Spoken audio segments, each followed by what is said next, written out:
नमस्कार, आपण पाहताय SR24 न्यूज, निर्भीड निपक्ष बातम्यांचं आपल्या हक्काचं व्यासपीठ।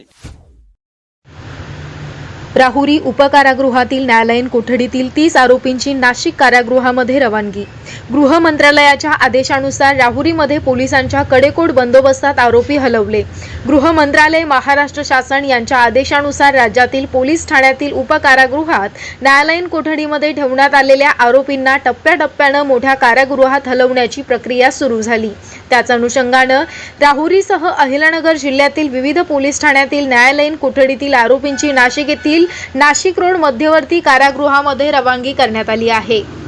सोमवार दिनांक 6 जुलै 2026 रोजी राहुरी पोलीस ठाण्याच्या उपकारागृहामध्ये न्यायालयातील कोठडीत असलेले 26 पुरुष आणि 4 महिला असे एकूण 30 आरोपी कडेकोट पोलीस बंदोबस्तात नाशिक रोड मध्यवर्ती कारागृहात हलविण्यात आले।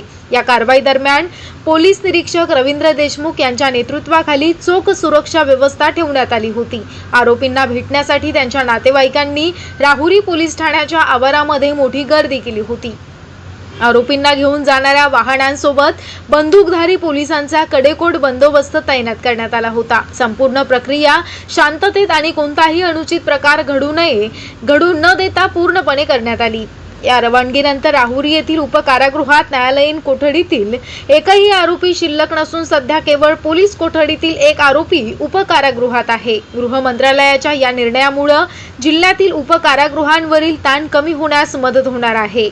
SR24 न्यूज करिता रमेश खेमनर सह सोमनाथ वाघ, राहुरी।